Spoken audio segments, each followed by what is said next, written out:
I'd like to call the meeting to order. I'd like to welcome everybody to tonight's special Board of Education meeting. Members are present. Notices have been posted. This is the time for delegations. I know we did have sign up there, so we'll go over the delegations. All right, first on delegations is Ed Winnick. Administrative salaries is your topic. Yeah, I'm not real sure what's going on with the referendum and stuff. Looks like you're asking for money or something. Is that what it is, or? There will be a discussion tonight about the board. Yeah, and you know, I think a big place where you could save a lot of money is fire every one of these administrators and start them over with what the board feels a fair wage is. Cut them 20%, every one of them, 20%. 20%. Now, well, who are we going to get rid of? No, we can't get rid of that one. Let's get rid of this one. Well, to me, that's not a team effort. A team effort would be, let's administrators take a stand and say, hey, let's take a cut. We're in trouble here, and that's where I feel very strongly about it. Make it have your contract, and not the administrators what they want. All right. Thank you. Thank you, Mr. Winnick. Next up, Jeff Winnick, and our comments are going to be on the Stockbridge Business Administrator. There was a letter, opinion letter in the Chilton Times this past week, if everybody read it. I just briefly talked about students that are brought into the Chilton School District and the cost, the money that Stockbridge loses, the money that we gain from that. But he also commented about the facts about the amount of money that the school district pays for various buildings that these students are utilizing, that their parents do not pay any taxes on it. I was wondering if anyone could make a comment regarding some of the factors why you would be asking for referendum money for this when you're bringing students in that is costing Chilton School District people money. If anyone could please comment on why it's so important to bring in outside district students. As the enrollment in the Chilton School District declines, open enrollment is a program that is run by the state, not by the school district, by the state, that allows families during what was a 2-week window in the month of February to apply to go to a district outside of their home attendance area. The state is now broadening that window, I believe, to be about a 3-month window. So they're opening it up even wider and further for families.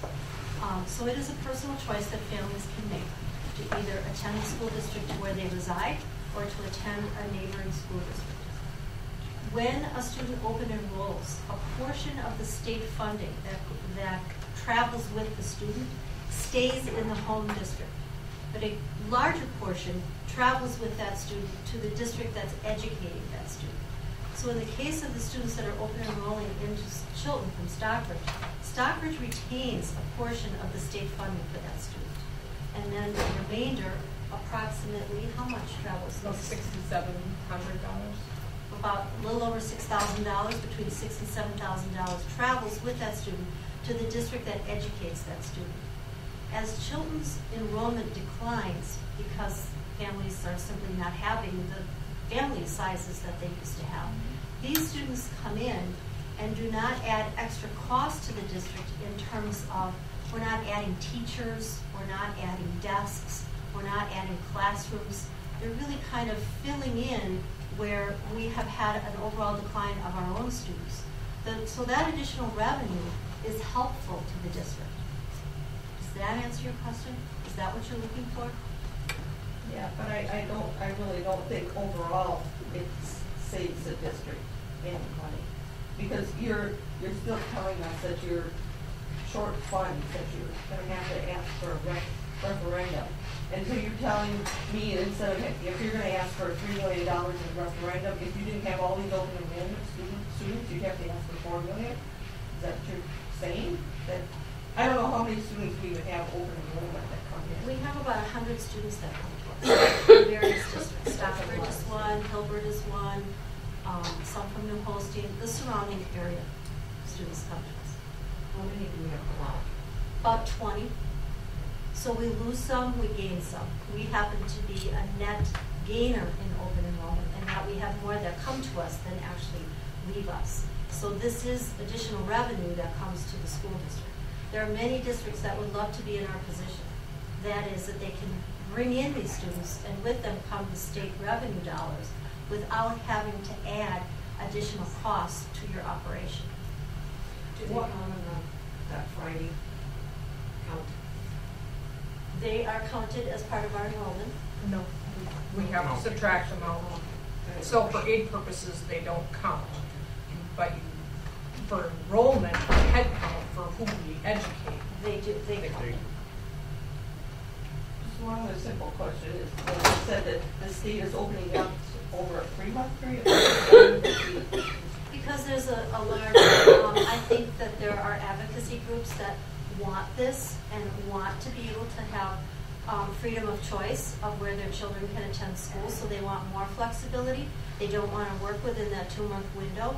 So for districts like Stockbridge, I would imagine they're not very happy about that. In fact, I believe the legislature was considering opening it up year-round, and based on some groups that said, you know, that's way too much time. We need to limit this because there's also a fair amount of management that has to be done in documenting who's going where, what students are coming in. And there are rules and regulations that can allow us to deny these students. If a student would come to us that would have very severe needs, that would be a high cost to the district, we can say no.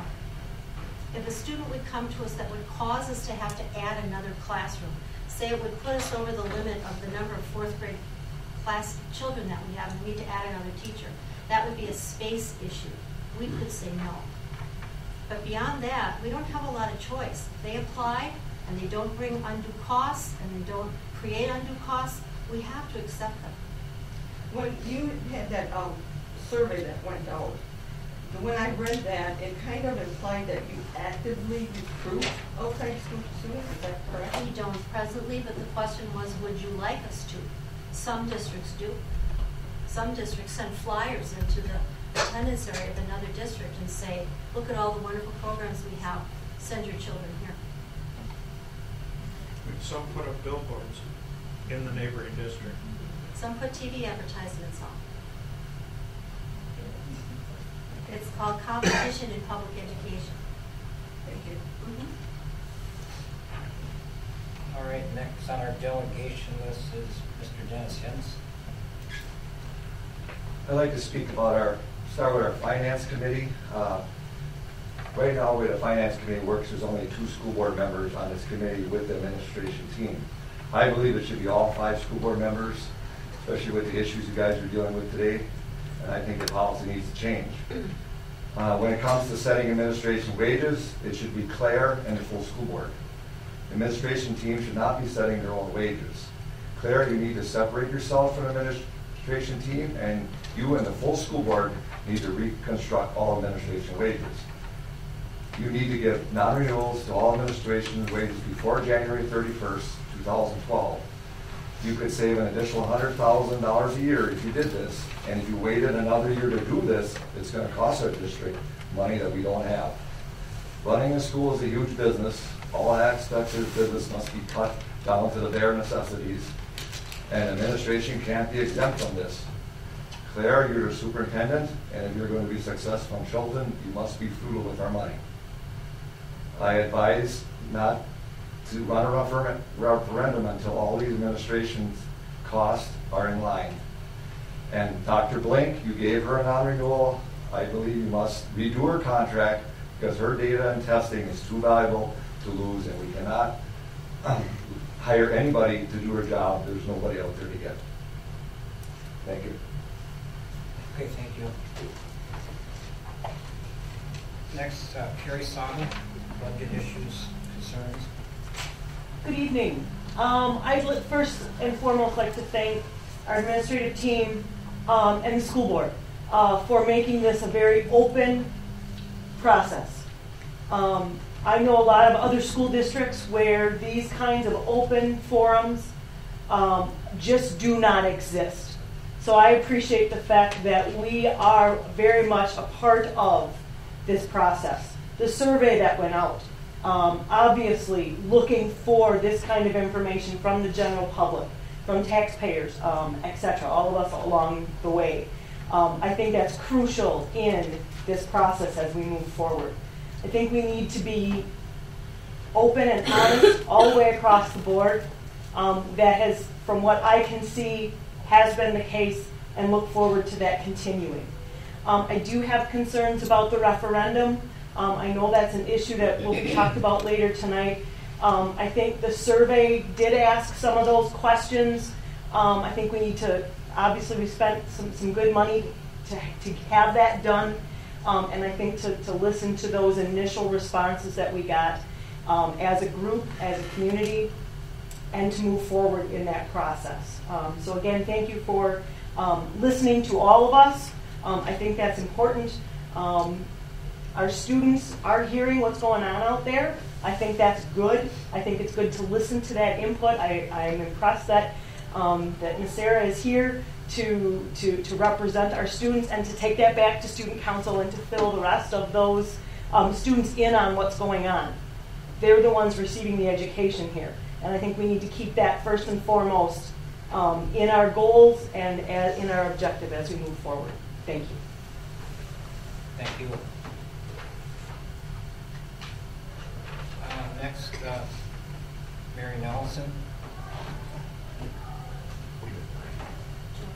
Joel. Oh, yeah, move down. Joel? or No, Mary? we declined it. You, okay. Martha?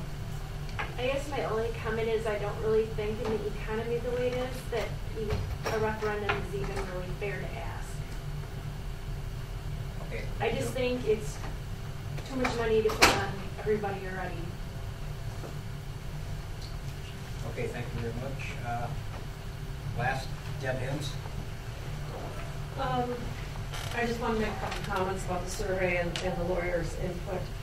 First off, I've talked to a lot of residents out in our area, and the survey didn't reach missed a lot of our residents. If you did not have a Chilton address, they didn't reach them. So if you were a Chilton resident, but you had a Gilbert address, they didn't get the surveys at all. So if you're going to be doing any type of surveys in the future, that has got to be definitely, cleaned up and fixed. I'm sure it's not just the Gilbert ones. I'm sure that it went towards Stockbridge, Brothertown, that whole area too. I know there was people in Stockbridge that received them that weren't district members also. So the mailing.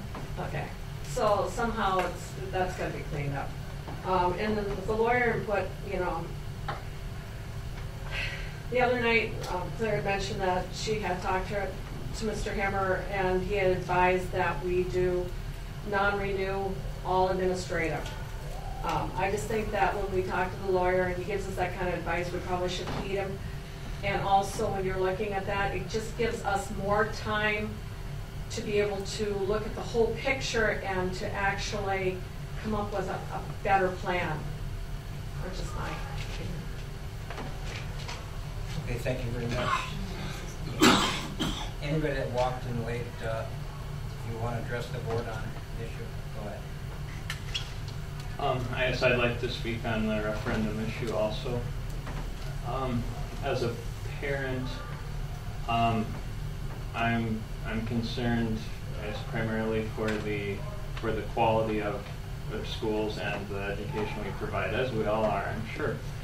I guess I feel that I know it's a tough economic time, and the impacts of that are being felt by everyone. And I feel that that it's also being compounded in education just by its state budgetary items. And I really hate to see the quality of our schools suffer as a result of these sort of external circumstances or things that are sort of forced on us, not by choice.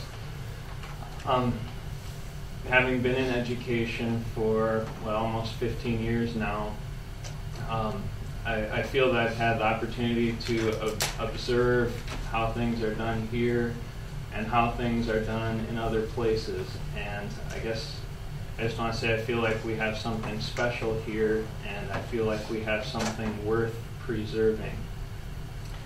And annually, the last several years, we've come together, come to these meetings, and we have cut a little here, cut a little there, and sort of picked away. And everything that we pick away at, as a teacher myself, I want to express gratitude that we've done all we can to keep cuts away from directly impacting students. But I also feel that every employee in the district, every service that's performed by every employee of the district, whether it's a teacher, maintenance staff, an administrator, everybody has something vital to do without which the educational product, the quality of what we provide is lessened. And as we pick away and pick away and pick away, we eventually erode the quality that we're able to provide. And I feel that this economic storm has to subside at some point. And I really want and hope to see our district, the quality of our district survive that storm. And I feel that at least what I've heard of the referendum talk and proposal, I feel like if there's a right way to do it, this very well might be it. With staff members contributing by voluntarily not taking a pay raise to contribute to the cost, with board members putting the best foot forward and saying, we're going to spend some fund balance, contribute, and if community could contribute a little also. I just feel like then we're all in it together. We all have a stake in this, and a stake in the success, and a stake in getting maintaining the quality of the education we provide, and getting us through the economic storm to the other side. Okay, thank you very much. I want to thank everybody for taking the time, coming out tonight, expressing your concerns.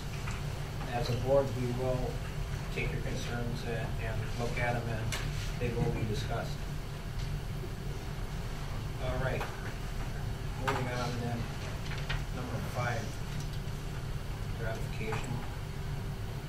As we move forward in this process, the board has had advice from not only, as Deb had mentioned, our own legal counsel, Attorney Kummer, but also through bond counsel, through Quarles and Brady.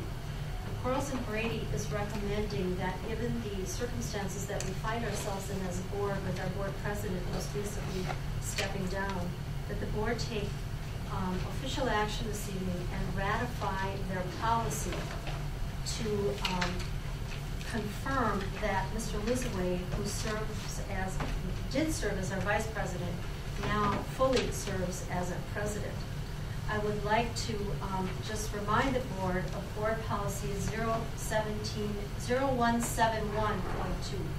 The office of the vice president shall act as chairperson of the school board meeting by, and there are several qualifiers here. A, preside over meetings of the board in the absence of the president. B, carry out any duties prescribed by law or assigned by the board. And C, in case of a vacancy in the office of president, succeeding to the office of president for the balance of the unexpired term. So Mr. Lizaway becomes our board president, has been our board president since Mr. Meyer resigned.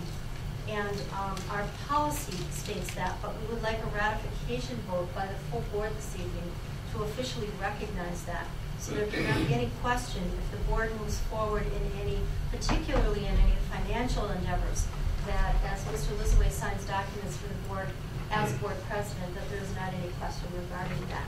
So at this time, I would ask Mr. Lizaway that you call for a ratification vote. Jerry? Yes. Harry? Yes. Yes. Yes. It's been ratified. Support you as president of our board. Yeah, according to policy. Correct, absolutely. All right, moving on, next on our agenda would be the Finance Committee recommendations, the use of fund, balance to pay off Fund 38 non-referendum debt. As was presented in last week's meeting, of a proposal, the Finance Committee is recommending the use of fund balance to pay off the non-referendum debt. This will not only save the district money over the next 5 years, but it will also free up money underneath the revenue limit for the next 5 years. So Lisa, would you like to explain? Certainly. We contacted Baird, who is a financial advisor to us, and he said we have if we were looking to do this, there would be two options. One was to do a defeasance, which just means that you would take cash and to pay off the remainder of the debt, and for our purposes, the debt has 4 years or 5 years plus this current year, so 6 years of debt payments remain. Doing a defeasance just means that you get a third party, like an associated trust or something like that. You pay them, they would hold your money, and they would take care of making the remainder of your payments. That was one option to pay off this debt. The other option is that we just wait until it becomes callable, which would be April of 2013, which is in the 12-13 fiscal year, which is the year that we were discussing for budgeting purposes. And once it becomes callable, we could just pay it off. What you have here is they show you the estimated costs and potential savings based on a defeasance, which would be having that third party take care of our payments. What the Finance Committee has recommended is that we just pay it off ourselves when it becomes callable, because it's in the fiscal year in which we're working towards. And on the right-hand side, towards the bottom, it says save from defeasance. You would actually add that $10,300, which is the cost of issuance, back onto this. So it's $52,000 that would be realized savings to the taxpayers in reduced interest charges for the payment of this debt. What this does is on the top left-hand side where it says before defeasance, you see where it says the total of $111,000, $112,000, $113,000.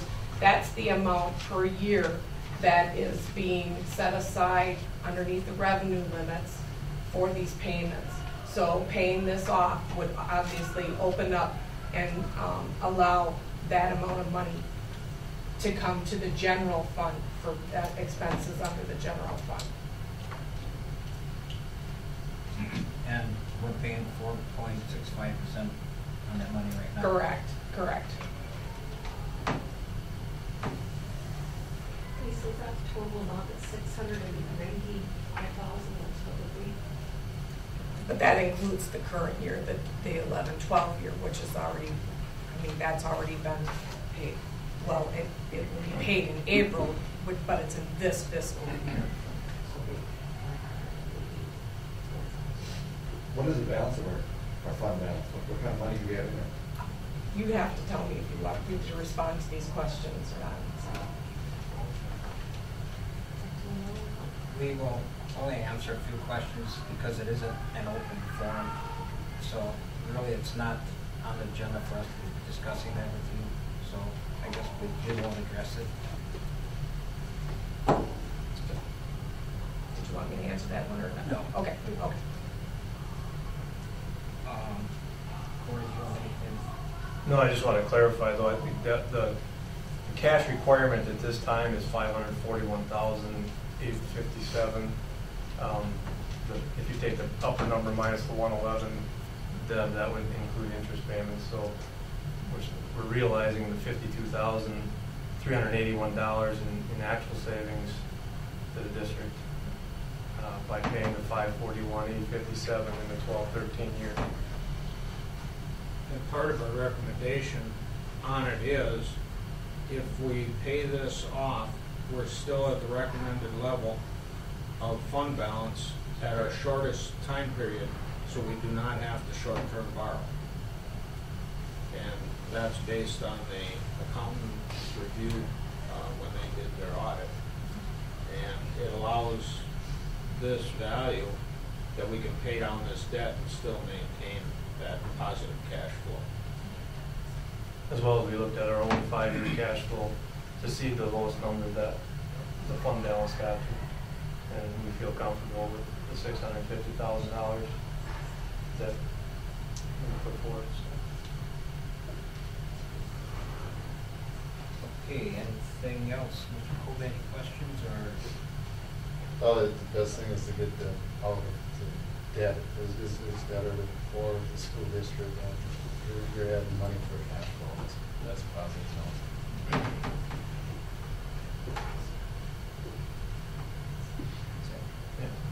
Okay, thank you. Next on our So agenda. I'll make a motion Okay. to approve the use of fund balance to pay off the Fund 38 non-referendum debt as presented. I'll second that. Is there a motion by Mr. Frickel and a second by Mr. Colby? Okay. Is it Mr. Colby. Linder? No, it was Mr. Cogan. Jerry. Okay, just want to make sure. And Mr. Colby. Do we have any other questions or discussion on this before we put it to a vote? If not, then all in favor signify by saying aye. Aye. Opposed? Motion carries. Now we'll move on to number 7, resolution authorizing the school district budget to exceed revenue limit by $300,000 per year for 3 years for non-recurring purposes.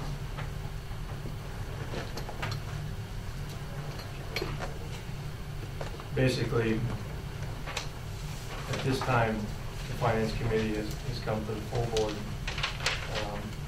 We do not have a recommendation as a Finance Committee related to this referendum. We wanted to bring it to full board discussion.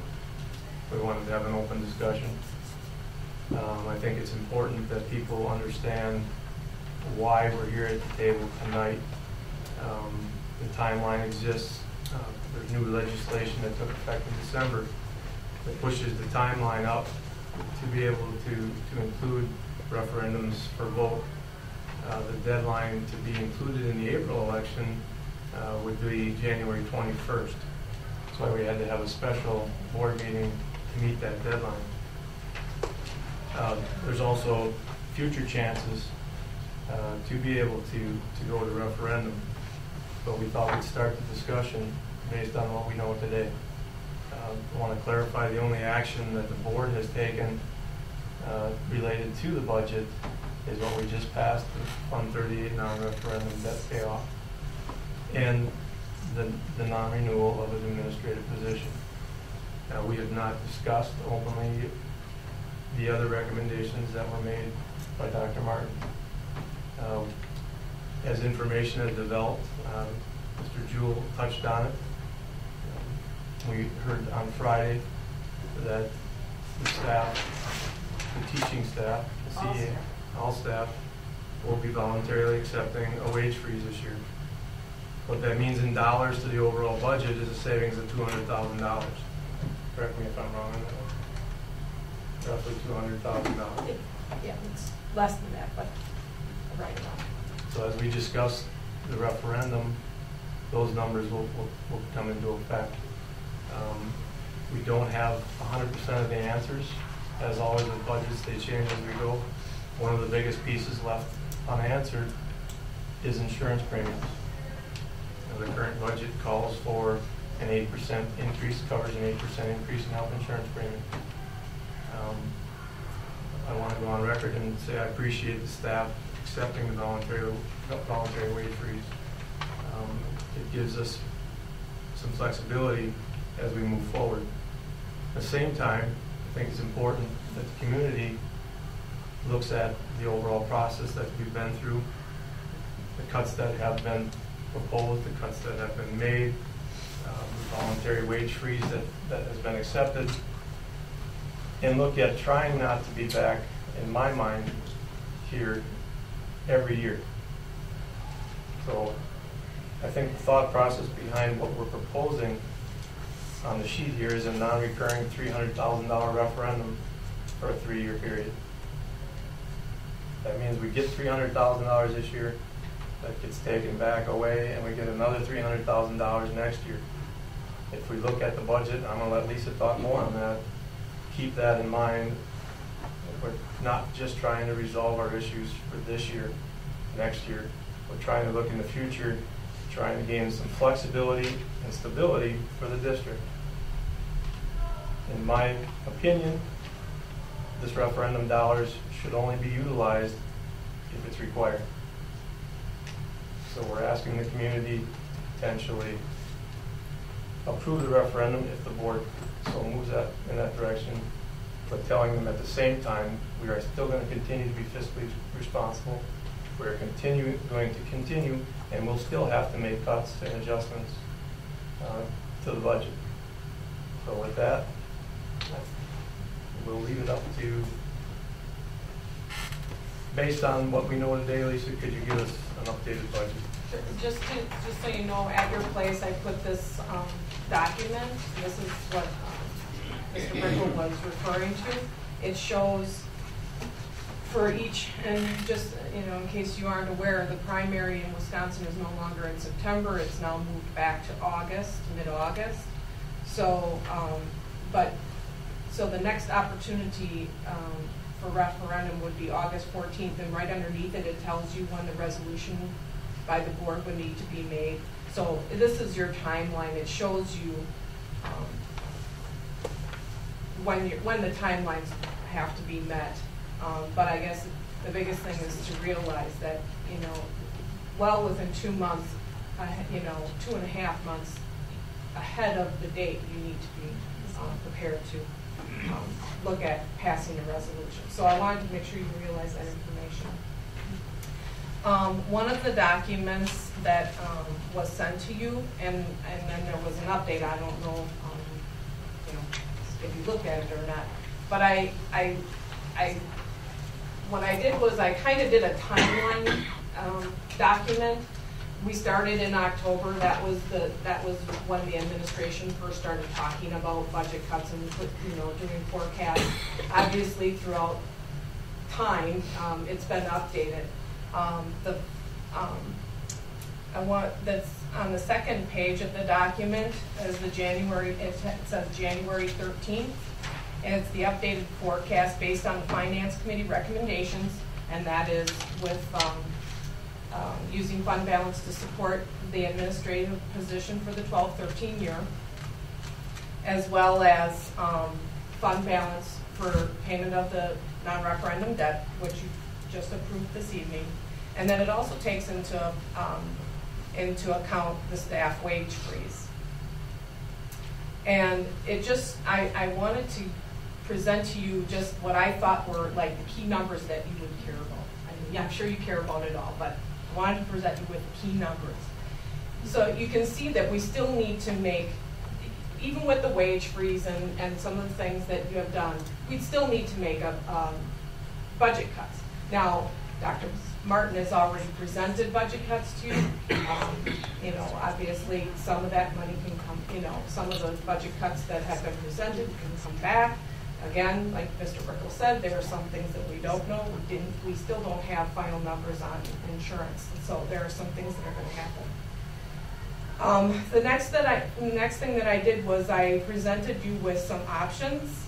The first option is with the $300,000 referendum, and it says right on the left-hand side, option number 1.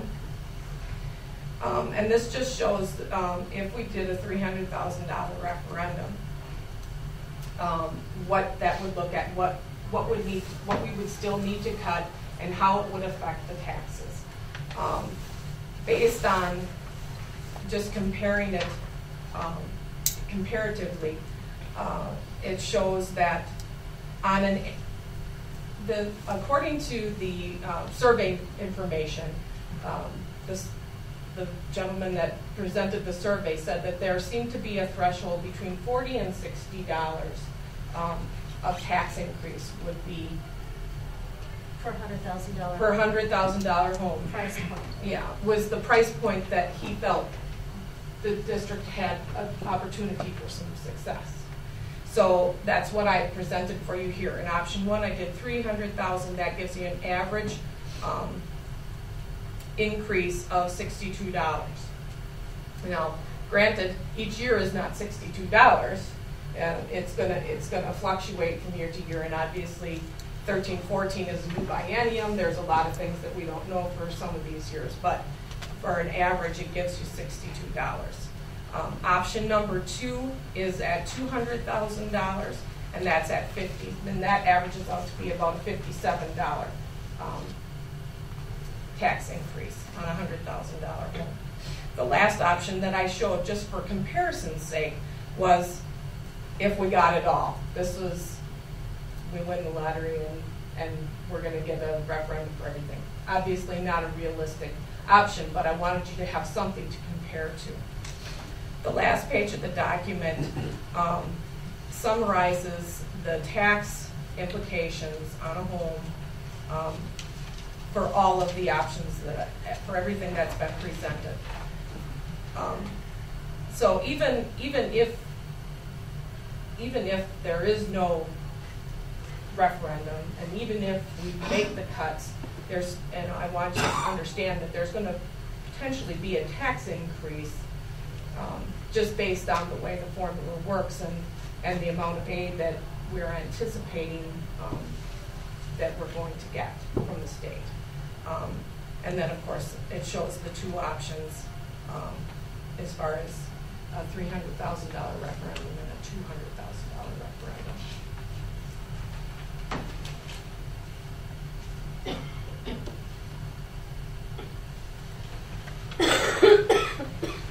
The resolution as it was prepared tonight allows the board, if they so choose, to approve a resolution up to $300,000. Could be less, but it could not be more. Correct. You would not be able to amend the resolution and make it higher than $300,000. I also think that it's important to note that in all of our discussions, excuse me, in all of our discussions regarding referendum, we have always said that if we didn't need it, we would not take all of the money.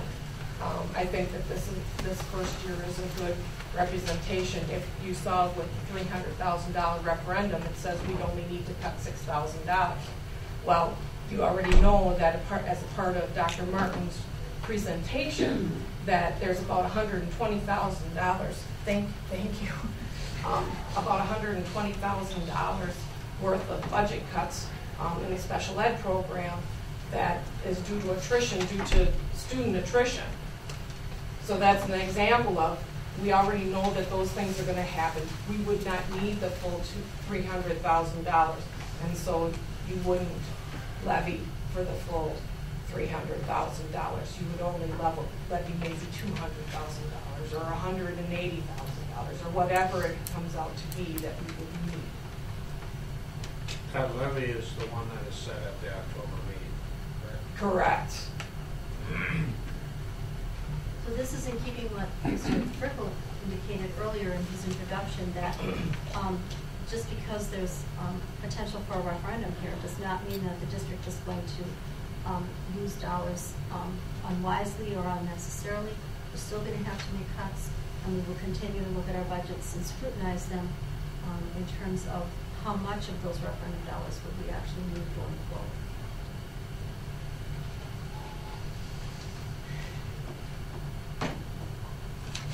Okay, so if we do not act on this, we need to come back then in August, with your time. We need to come back in May.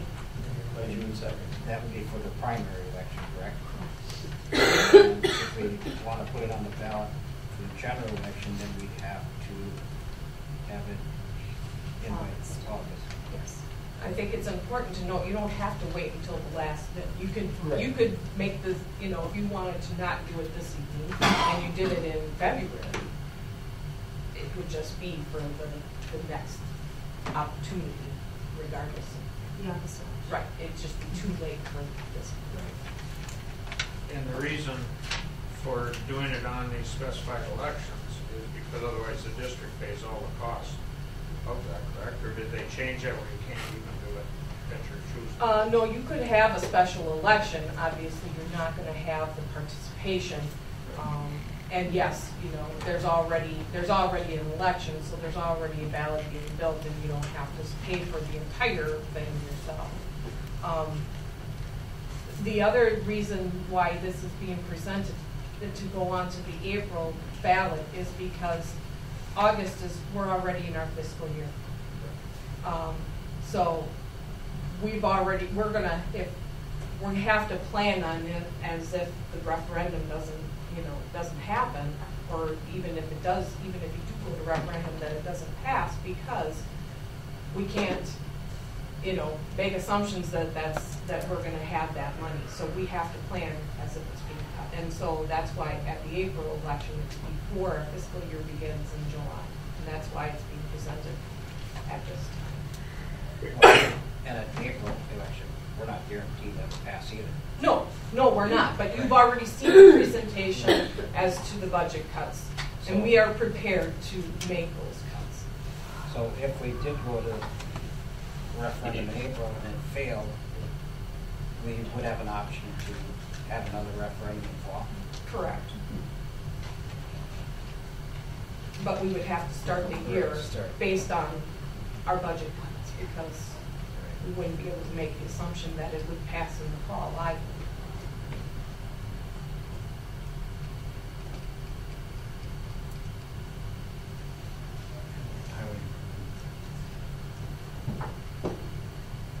Well, my thoughts on it are, the April election, I know we won't have very good voter turnout.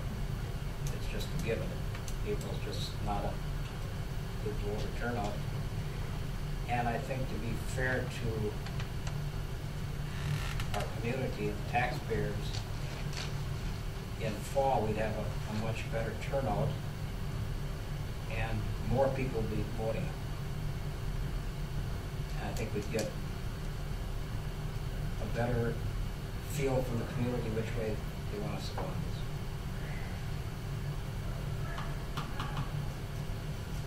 And a second thing is, we have a board position being filled next week, and Mr. Hedrick's term is going to expire, and that position will be filled in April. We have 2 new board members coming aboard, and I feel they should be involved in this decision making. I would agree with that. I mean, we need as a board to have full support from all 5 members. There are some questions that need to be outlined and detailed yet and answered.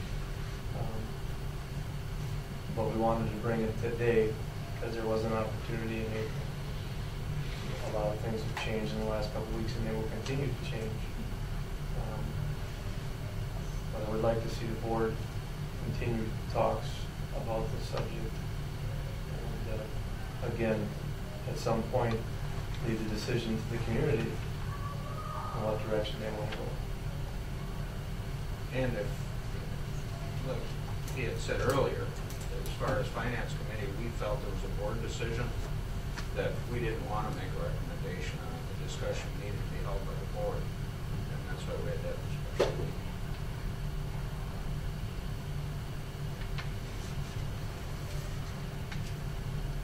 Anything else, Jerry? got any input on it?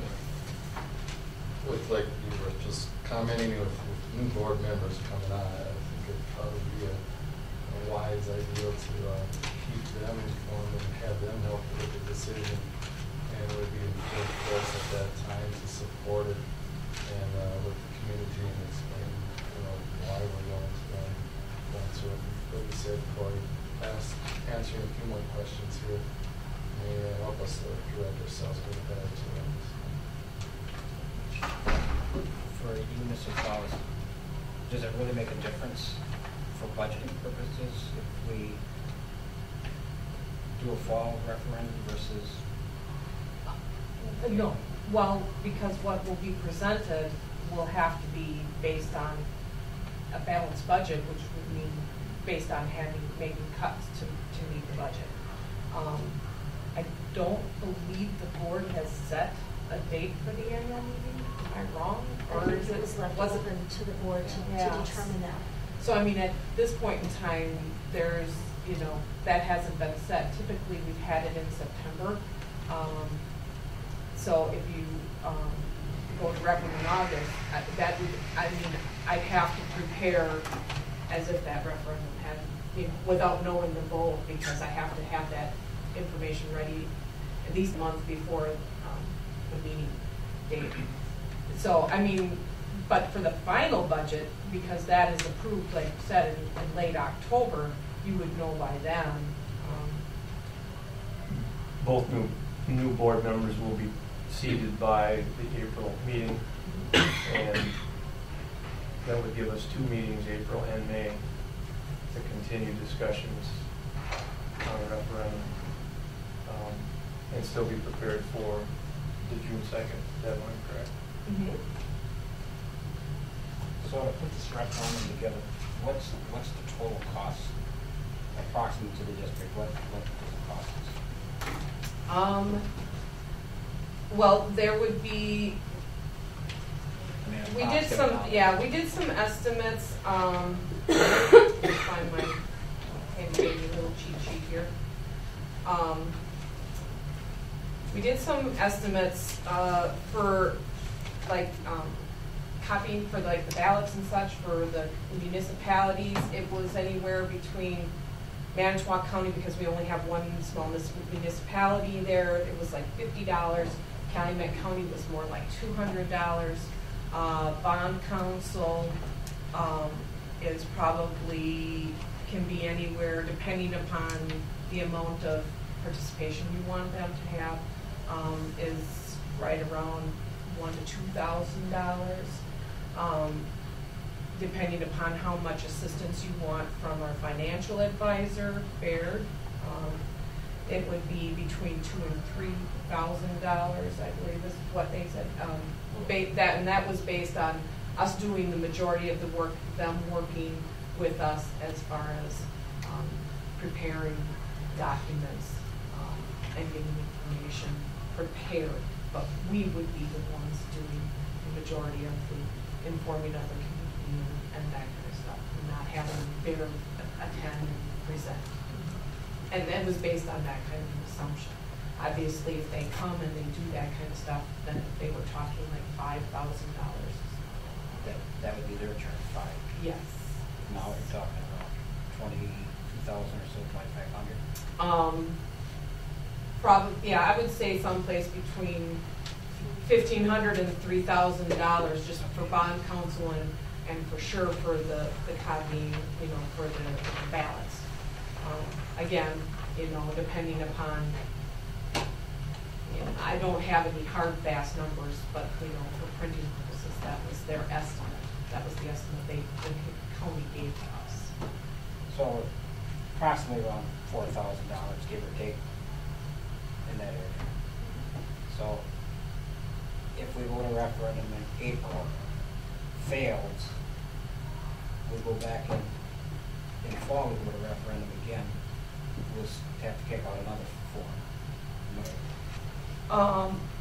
Well, I'll be honest with you, I've never been through a referendum process, so I don't know if you're already working with bond counsel, they've already established, and then it's just a matter of changing dates on the documents and such. So I would think that it wouldn't be as much, but again, that's my guess, I don't know for certain. But I imagine that there would be, some additional charge for each time that you go out. Sure. Service. Okay. So.